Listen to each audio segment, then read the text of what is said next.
പ്രിയപ്പെട്ട കൂട്ടുകാരെ, pleasant tutorials എന്ന ഞങ്ങളുടെ എഡ്യൂക്കേഷണൽ ചാനലിലേക്ക് എല്ലാവർക്കും സ്വാഗതം. ഇന്ന് നമുക്കൊരു പുതിയ പാഠം പഠിക്കാം. ഡോക്ടർ രാംദരസ് മിശ്ര എഴുതിയ കവിത ഭൂൽ. കേരള സിലബസിലെ 9ാം ക്ലാസ് ഹിന്ദി പാഠപുസ്തകത്തിലെ 5ാമത്തെ പാഠം. ഇത്തരം ക്ലാസുകൾ നിരന്തരമായി ലഭിക്കുവാൻ ഞങ്ങളുടെ ചാനൽ സബ്സ്ക്രൈബ് ചെയ്യാൻ മറക്കരുതേ. श्री रामदरस मिश्र हिंदी के प्रसिद्ध कवि, उपन्यासकार और कहानीकार है. प्रकृति प्रेम संबंधी उनकी कविता है भूल. इसमें वे असली फूलों के महत्व को स्पष्ट करते हैं.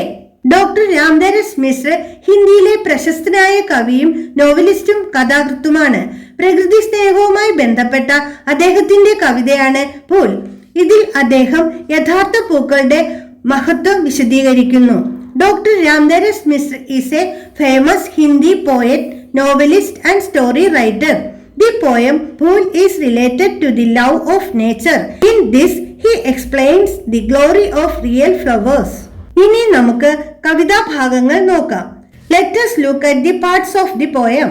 बाजार में सजा प्लास्टिक के फूलों का उद्यान, क्या गजब की रंगत है, जैसे बिना मौसम बहार आ गई हो. ബാസാർ ചന്ത മാർക്കറ്റ്, സജ്ന അലങ്കരിക്കപ്പെടുക ടു ബി ഡെക്കറേറ്റഡ്, ഉദ്യാൻ ഉദ്യാനം ഗാർഡൻ, ഗസബ് കി അത്ഭുതകരമായ വണ്ടർഫുൾ, രംഗത് വർണ്ണഭംഗി വർണ്ണക്കൂട്ട് കളർഫുൾനെസ് കളറിംഗ്, മൗസം ഋതു കാലം സീസൺ ക്ലൈമറ്റ്, बहार वसंतकालम स्प्रिंग सीजन. बाजार में प्लास्टिक के फूलों का उद्यान सजा हुआ था. उसकी रंगत भी अद्भुत थी. उसे देखकर कवि को लगा कि बिना मौसम बसंत आ गया हो. പ്ലാസ്റ്റിക് പൂക്കളുടെ ഉദ്യാനത്താൽ ചന്ത അലങ്കരിക്കപ്പെട്ടിരുന്നു. അതിന്റെ നിറവും അതിശയിപ്പിക്കുന്നതായിരുന്നു. അത് കണ്ടപ്പോൾ ഋതുഭേദമില്ലാതെ വസന്തം വന്നതായി കവിക്ക് തോന്നി. The market was decorated with a garden of plastic flowers. Its color was amazing. Seeing it, the poet felt that spring had come without any season. ഇവിടെ പാഠപുസ്തകത്തിലെ ഒരു ചോദ്യമുണ്ട്, നമുക്ക് നോക്കാം. जैसे बिना मौसम बहार आ गई हो, इस पर अपना मत प्रकट करे. विभिन्न रंगों के प्लास्टिक के फूलों को देखकर कवि को ऐसा लगा कि वसंत आ गया हो. इस तरह की कृत्रिम चीजों को देखकर कभी हम भी उन्हें अच्छा समझ लेते हैं, लेकिन उनका एक प्रभाव क्षणिक है, स्थायी नहीं है.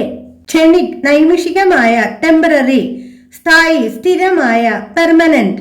പല നിറത്തിലുള്ള പ്ലാസ്റ്റിക് പൂക്കൾ കണ്ടപ്പോൾ കവിക്ക് വസന്തം വന്നതുപോലെ തോന്നി. ഇതുപോലെ കൃത്രിമമായ വസ്തുക്കളെ കാണുമ്പോൾ നമുക്കും അവ നല്ലതാണെന്ന് തോന്നാം, പക്ഷേ അവയുടെ ഫലം ശാശ്വതമല്ല. Seeing plastic flowers of different colors, the poet felt as if spring had arrived. When we see artificial things like this, we too can feel that they are good, but their results are not permanent. നമുക്ക് അടുത്ത വരികൾ നോക്കിയാലോ. न मिट्टी गोड़ने की समस्या, न खाद न पानी, न चिड़ियों से रखवाली, न मौसम का इंतजार. मिट्टी മണ്ണ് സോയിൽ, ഗോഡ്ന മണ്ണ് ഇളക്കി മറിക്കുക to dig and upturn the soil. സമസ്യ പ്രശ്നം പ്രോബ്ലം, ഖാദ് വളം മാനുവർ, ചിടിയ പക്ഷി ബേർഡ്, രഖ്വാലി സംരക്ഷണം കെയർ, इंतजार प्रतीक्ष कातिरिप्प एक्सपेक्टेशन वेटिंग. कवि के अनुसार प्लास्टिक के फूलों में क्या क्या सुविधाएं हैं. प्लास्टिक के फूलों के लिए मिट्टी खाद पानी आदि की आवश्यकता नहीं है. मिट्टी गोड़ने की समस्या भी नहीं है. चिड़ियों से उनकी रखवाली करना, मौसम का इंतजार करना आदि की भी आवश्यकता नहीं है. പ്ലാസ്റ്റിക് പൂക്കൾക്ക് മണ്ണ് വളം വെള്ളം തുടങ്ങിയവയൊന്നും ആവശ്യമില്ല. മണ്ണ് ഇളക്കി മറിക്കേണ്ട പ്രശ്നമില്ല. പക്ഷികളിൽ നിന്നും അവയെ സംരക്ഷിക്കുക, കാലാവസ്ഥ പ്രതീക്ഷിക്കുക തുടങ്ങിയവയും ആവശ്യമില്ല. Plastic flowers do not require any soil, manure or water.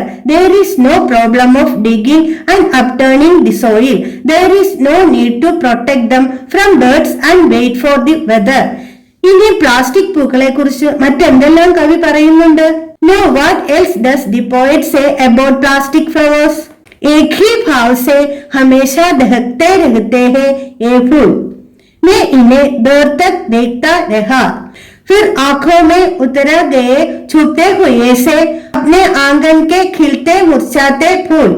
हमेशा എല്ലായ്പ്പോഴും always, ദഹത്ന ജ്വലിക്കുക to blaze, ഉത്തർന താഴെ ഇറങ്ങുക കുറയുക to get down, to diminish. ആँखों में ഉത്തർന മഹത്വം നഷ്ടപ്പെടുക നിസാരം എന്ന് തോന്നുക to lose the importance, to feel insignificant. ചുപ്ന തുളച്ചു കയറുക to penetrate. ഇവിടെ ചുപ്തേ ഹുയേസെ എന്നതിന് അചാനക് ഐസ ലഗ്ന പെട്ടെന്ന് അങ്ങനെ തോന്നുക to feel suddenly എന്ന അർത്ഥം എടുക്കാം. ആംഗൻ മുറ്റം കോർട്ടിയാർ, ഖിൽന വിടരുക to bloom, मुरझाना वाडुग to wither, to fade. Plastic के ये फूल एक ही भाव से सदा जलते हुए प्रतीत होते हैं. कभी उन्हें दूर तक देखते रहे तब उन्हें अचानक ऐसा लगा कि आंगन में जो खिलते मुरझाते फूल है उनका महत्व कम हो गया है. പ്ലാസ്റ്റിക് പൂക്കൾ ഒരേ ഭാവത്തിൽ എപ്പോഴും ജ്വലിച്ചു നിൽക്കുന്നതായി തോന്നുന്നു. ഏറെ നേരം കവി അവയെ നോക്കി നിന്നു. അപ്പോൾ മുറ്റത്ത് വിരിഞ്ഞും വാടിയും നിൽക്കുന്ന പൂക്കളുടെ പ്രാധാന്യം പെട്ടെന്ന് കുറഞ്ഞതായി അദ്ദേഹത്തിന് തോന്നി. These plastic flowers always appear to be burning with the same emotion.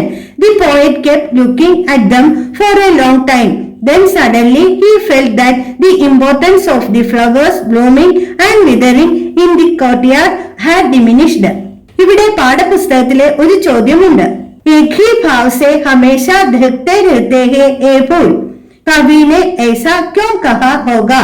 Plastic के फूल कभी मुरझाते नहीं है, वे सदा एक समान ही लगते हैं. उनके चमकते रंगों को देखकर कवि को लगता है कि वे सदा जलते रहते हैं. പ്ലാസ്റ്റിക് പൂക്കൾ ഒരിക്കലും വാടാറില്ല, അവ എപ്പോഴും ഒരുപോലെ കാണപ്പെടുന്നു. അവയുടെ തിളങ്ങുന്ന നിറങ്ങൾ കാണുമ്പോൾ അവ എപ്പോഴും ജ്വലിക്കുന്നതായിട്ട് കവിക്ക് തോന്നുന്നു. Plastic flowers never fade, they always look the same. Seeing their bright colors, the poet feels that they are always burning. വിടരുകയും വാടുകയും ചെയ്യുന്ന മുറ്റത്തെ പൂക്കൾ മോശമായി തോന്നിയ കവി പിന്നെ എന്താവും ചെയ്തത്? നമുക്ക് നോക്കാം. The poet felt bad about the blooming and withering flowers in the courtyard. What did he do? We will see. घर पहुंचते ही उन्हें उखाड़ फेंका और दहकते बाजार को सजा दिया. घर के पूरे अंतराल में उखाड़ फेंकना पिഴുതെറിയുക to root out, Sajana അലങ്കരിക്കുക to decorate, अंतराल उल्भागम इंटीरियर. घर पहुंचते ही कवि ने अपने आंगन के फूल वाले पौधों को उखाड़कर फेंक दिया. फिर बाजार के चमकदार प्लास्टिक फूलों से घर के भीतर का भाग सजा दिया. വീട്ടിലെത്തിയ ഉടൻ തന്നെ കവി തന്റെ മുറ്റത്തെ പൂച്ചെടികളെ പിഴുതെറിഞ്ഞു. പിന്നെ ചന്തയിലെ തിളങ്ങുന്ന പ്ലാസ്റ്റിക് പൂക്കൾ കൊണ്ട് വീടിന്റെ ഉൾഭാഗം അലങ്കരിച്ചു. As soon as the poet reached home, he uprooted the flower plants in his courtyard and threw them away. Then he decorated the inside of the house with shining plastic flowers from the market. दिन बीते, महीने बीते, मौसम बीते, सारा घर एक रस इन रंगों में डूबा रहा. बीतना കഴിയുക, to pass, एक रस ഒരേ തരത്തിലുള്ള, of the same kind, ഡൂബ്ന മുങ്ങുക, to be immersed. ഇവിടെ പാഠപുസ്തകത്തിലെ ഒരു ചോദ്യമുണ്ട്. सारा घर एक रस इन रंगों में डूबा रहा, इसका मतलब क्या है? कवि ने बाजार के प्लास्टिक फूलों से अपना पूरा घर सजा दिया. दिन, महीने और मौसम बीत गए. अब कवि को पूरे घर में उन फूलों के रंगों की एक रसदा का अनुभव होने लगा. കവി തന്റെ വീട് മുഴുവൻ ചന്തയിൽ നിന്നുള്ള പ്ലാസ്റ്റിക് പൂക്കൾ കൊണ്ട് അലങ്കരിച്ചു. ദിവസങ്ങളും മാസങ്ങളും ഋതുക്കളും കടന്നുപോയി. ഇപ്പോൾ ആ പൂക്കളുടെ നിറങ്ങളുടെ വിരസത കവിക്ക് അനുഭവപ്പെട്ടു തുടങ്ങി. The poet decorated his entire house with plastic flowers from the market. Days, months and seasons passed. Now the poet started experiencing monotony of the colors of those flowers in the entire house. നമുക്ക് തുടർന്നുള്ള വരികൾ നോക്കാം. हवाओं ने कहा हमें गंध चाहिए, मैं चुप रहा. हवा काट विंड चुप रहना मिंडादिरिक्कुക to keep quiet. हवाओं ने आकर कवि से कहा कि हमें गंज चाहिए, लेकिन कवि चुप रहे. കാറ്റ് വന്ന് കവിയോട് മണം വേണമെന്ന് പറഞ്ഞെങ്കിലും കവി മൗനം പാലിച്ചു. The wind came and told the poet that they want the smell, but the poet remained silent. मधुमक्खियों ने कहा हमें रस चाहिए, मैं चुप रहा. मधुमक्खी തേനീച്ച हनी बी. मधुमक्खियों ने आकर कहा कि हमें रस चाहिए, लेकिन कवि चुप रहे.